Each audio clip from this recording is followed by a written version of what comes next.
Hi guys, it's Dylan from Bijou Diamond Jewellery in London with another watch video, and today we're taking a look at the Rolex Day-Date 40 in rose gold with the white dial.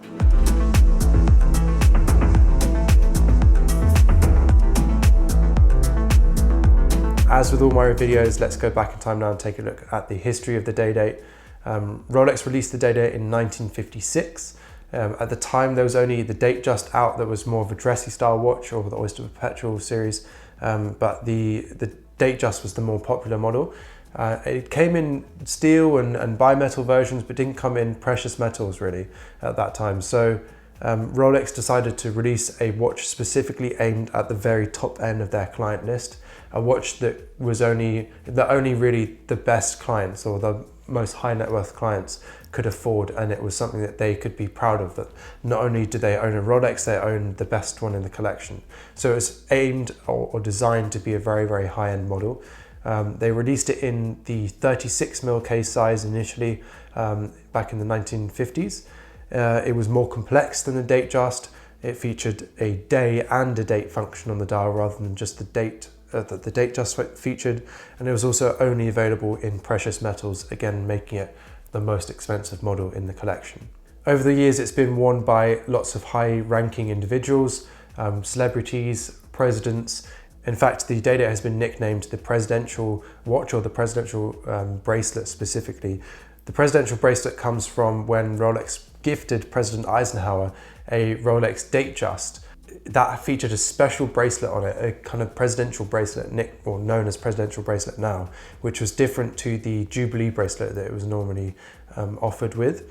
And later on they started adding that exclusively, or the only option really apart from leather, for the Day-Date. So the Day-Date automatically became known as the presidential watch because obviously it was the most expensive watch and the kind of most special watch in the collection. And if the fact it featured this special Eisenhower presidential bracelet too, it meant that it was automatically, deemed as the most desirable watch really in the Rolex collection. Over the years, lots of celebrities have worn it other than just presidents, but lots and lots of presidents have worn the Day-Date. In 2008, Rolex released the Day-Date 2, which was a really interesting move and bold move from Rolex. Prior to 2008, most of the clients that were buying this watch were older clients that were very successful in whatever they did and wanted a way that they could show their success, and the Day-Date was a great way to show that. Not only can I afford a Rolex, but it's the best Rolex in the collection, the most expensive one. And they were often older individuals. So the 36mm case size, which was much more classical at the time, was very popular because it suited those older clients, or it was what those older clients were looking for. When Rolex released that Day-Date 2 in 2008, it was a 41mm case size, so huge jump up from 36 to 41. And actually those clients that were buying that Day-Date prior to 2008 no longer bought that anymore. The Rolex made a very conscious, bold move and decision to only market this watch to a brand new audience, and they lost those old clients that were buying that watch. Nowadays it was just, or at that time, it was more so the people in pop culture, celebrities, rappers, etc., the new money, basically, new money world. And again, that was a way, like I keep saying, for people to show their wealth. Not only can they afford a Rolex, but they can now afford the most expensive, most exclusive Rolex in the collection, the Day-Date. A couple years later, in 2015, we saw the release of the Day-Date 40, which is what we're looking at today. The Day-Date 40 was in a 40mm case size. The whole design was totally redesigned. It was much more elegant and much more beautiful, in my opinion, and most people agree with that too. The lugs became much more thinner and elegant as well. The actual bezel was shrunk down a little bit, less wide. Everything about the watch in general was just a little bit more classy and a bit more aimed at a dress watch rather than kind of this hybrid between a dress watch and a sports watch. So it was really, really well received and was incredibly popular. 1 year later in 2016, which marked the 50th anniversary for the Day-Date, Rolex released, or 60th anniversary, sorry, they released in classic Rolex style a green dial, an olive green dial Day-Date, and they did it in the white gold and also the rose gold. The rose gold green dial is the most popular day-date you can get. It's the most expensive and goes up in value the most of all of them. That concludes the history of the day-date. Let's take a look now at the features of this watch, starting as always with the clasp. The clasp on the day-date is very, very beautiful, very clean design. It's just literally a crown that you pull up to release the clasp. It's incredibly, obviously, low profile. It's almost non-existent, which is lovely because it means you can continue out that beautiful bracelet and not break up that lovely design. So it's definitely one of my favorite features on this watch is the clasp. Really elegant, very comfortable, very hard wearing. No adjustability, no easy link, or obviously no glide lock. But nonetheless, it still is a very, very comfortable bracelet to wear, or clasp to wear even. Moving on to the bracelet. The bracelet is a beautiful presidential bracelet. Again, iconic to this watch and almost exclusive to this watch, apart from I think 1 or 2 Datejust models. The bracelet, or this bracelet, is obviously in 18 karat rose gold and feels really beautiful being in a precious metal. Obviously this bracelet is only available in precious metals anyway, but you really feel a big difference between this and something like a Jubilee bracelet. The Jubilee, obviously in steel, feels much lighter, less kind of luxurious, still feels really nice, but doesn't have the same kind of weight that this does. Every single link has such a presence on your wrist and such a heavy weight that really makes it feel totally different to anything else in the collection. And that heavy weight kind of means that the watch wraps itself around, or the bracelet wraps itself around really beautifully around your wrist. The links are obviously much smaller per link versus something like an oyster bracelet, which means that it definitely conforms to different wrist shapes and sizes better than other bracelets in the collection. It doesn't tend to pinch hairs at all, which is really good. It is very, very comfortable. It is, of course, a little bit of a scratch magnet, especially on the polished areas. You can see this one has been quite heavily worn, but it doesn't kind of age as badly as something like an oyster bracelet, purely for the fact that every link is curved, which means you only have the outside edge really that catches any wear. The rest of the bracelet tends to actually stay in pretty good nick. So overall, it does tend to look good for quite a long time. Yeah, great bracelet, and I love the way it kind of transitions into the case as well. I like the way they continued that design rather than break it up with a wider kind of flatter link there in between the lugs.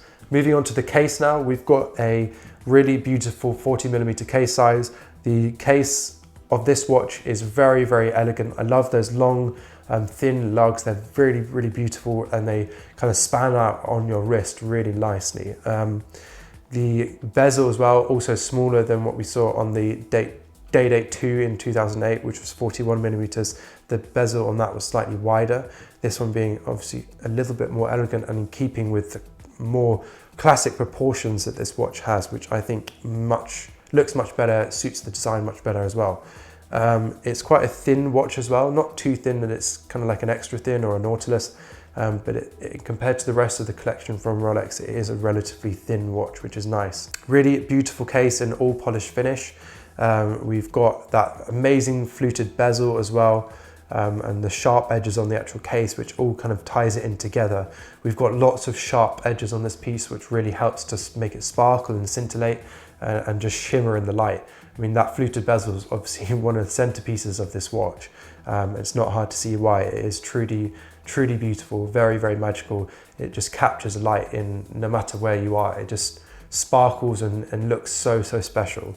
Really beautiful bezel on this watch. It does tend to wear out though. Obviously all fluted bezels from Rolex are in a precious metal. You do have to be careful that they will wear out pretty quickly. It does rely on those sharp edges to create that kind of shimmery effect. So the moment you start wearing down those sharper edges of the fluted design, whether that be having it polished or just day-to-day wear, it will lose its shimmery effect to an extent. Moving on now to our dial, we've got a beautiful white dial on this watch, which you don't see too often on this piece. Most people go for the green dial or some other sunburst dial, so it's quite nice to see it on this white dial. It's incredibly classic. I've seen the yellow gold with the white dial, and that's a really beautiful combination as well. For me, this is really reminiscent of some older kind of 1980s day dates and older Datejusts.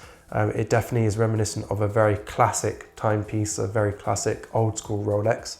I feel like if any of those old 36mm Day-Date clients were to look at a watch today, they would probably go for something like this. It's a very, very old school classic timepiece, which is just beautiful.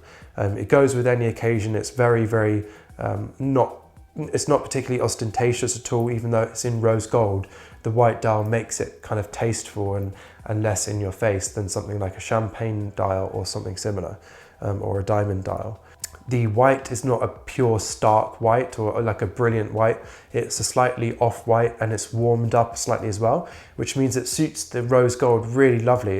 It kind of ties it all in together very subtly. It's not something you'd notice straight away, but you do definitely notice that it does have a slightly warmer tone, which is beautiful. The hands and the index markers are all in 18 karat rose gold to match the actual watch and fluted bezel itself, which looks fantastic. The Rolex crown logo is in 18 karat rose gold as well, which looks lovely. And everything stands out so much more when you see it on a white dial.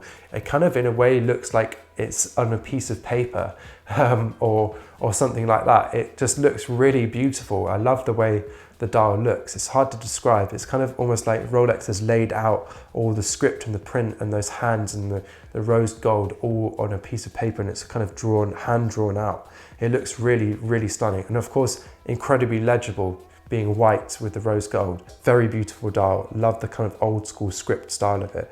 The way it's almost hand drawn, and those Roman numerals are of course one of the most beautiful things on this watch. That concludes the features of this watch. Let's take a look now at whether or not I would own it. I would definitely own the Day-Date 40 in rose gold. Whether or not I would own it in this style, I'm not so sure. I find this almost too old school and classic. I do tend to prefer darker dials anyway, because I always find I like a watch to wear smaller on my wrist, and dark dials tend to make a watch look smaller, rather than drawing too much attention to the larger expanse of a dial when it's in white. So that would be my only change, that I probably would choose something like the green dial or a sunburst effect dial, because I really like that. But probably I would choose the green dial in this watch pretty for its investment value, and also the fact it's it's an anniversary edition, and I love the color green as well. But this white is very, very, very beautiful and very classic. You don't see this kind of style and design so much anymore, so it's really lovely to see. I would potentially own a platinum version over this as well, just purely for its more stealthy look.